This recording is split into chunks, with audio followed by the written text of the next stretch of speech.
things going on. And if you don't know anything about Othello, he is a dark-skinned soldier who married a fair-skinned, beautiful Desdemona. I have a little bit in common with Othello because I too am dark-skinned. I was once a soldier and I married a beautiful fair-skinned woman named Amy. In this monologue, he's being accused of using witchcraft and drugs to influence or seduce Desdemona into marrying him. For me and Amy, it was actually all charm. I didn't have to use any drugs or witchcraft. So, I wanted to just touch on a couple other things and then I'll begin. Shakespeare is really hard to do. And I've watched a lot of Shakespeare plays. I started reading Shakespeare when I was a little kid, and I've studied it, and it's still really hard. But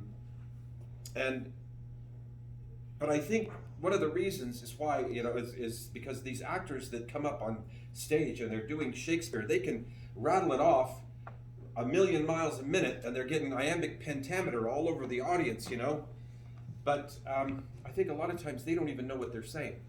And if they don't know what they're saying, then the audience doesn't know. And I think it behooves an actor, and it's a true test of an actor, if he can do Shakespeare in such a way that people like me, that have a hard time with it, can understand it.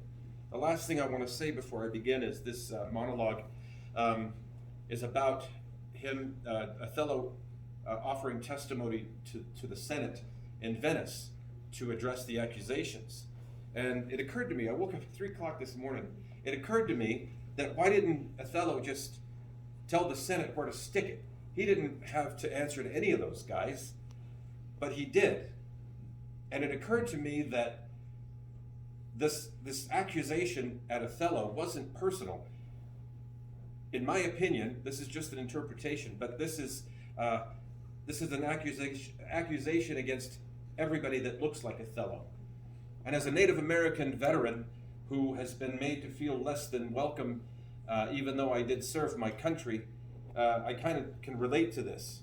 Right now we have LGBTQ soldiers and sailors and Marines who are defending a constitution that gives people the right to hate them. And so this is even dearer to me now than it ever was.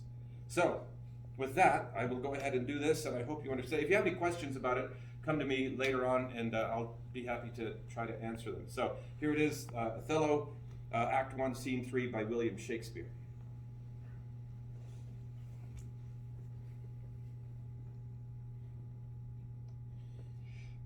Her father loved me, oft invited me, still questioned me the story of my life from year to year, the battles, sieges, fortunes that I had passed.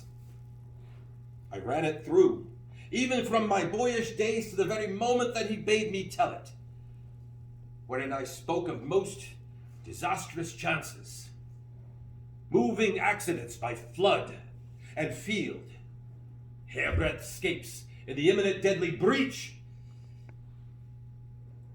of being taken by the insolent foe and sold to slavery,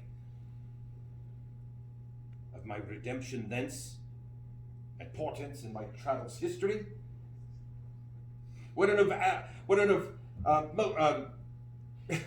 Anta's vast and deserts idle, rough quarries, rocks, and hills whose heads touch heaven. It was my hint to speak. Such was the process. And of the cannibals that each other eat, the anthropophagi, and men whose heads do grow beneath their shoulders. This to hear would Desdemona seriously incline. But still the house affairs would draw her thence. Whichever she could dispatch, with haste she'd come again, and with a greedy ear devour up my discourse.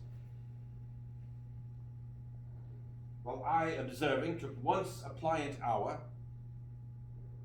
and found good means to draw from her a prayer of earnest heart, that I would all my pilgrimage dilate. What of my parcels? She had something heard, but not intentively. I did consent, and often did beguile her of her tears, whenever I did speak of some distressful stroke that my youth suffered. My story being done, she gave me for my pains a world of sighs. She swore her faith 'twas strange, 'twas passing strange, 'twas pitiful, 'twas wondrous pitiful. She wished she had not heard it, and yet she wished that heaven had made her such a man. She thanked me, and bade me that if I had a friend that loved her, that I should but teach him how to tell my story, and that would woo her. Upon this hint I spake. She did love me for the dangers I had passed, and I loved her that she did pity them. This only is the witchcraft I have used.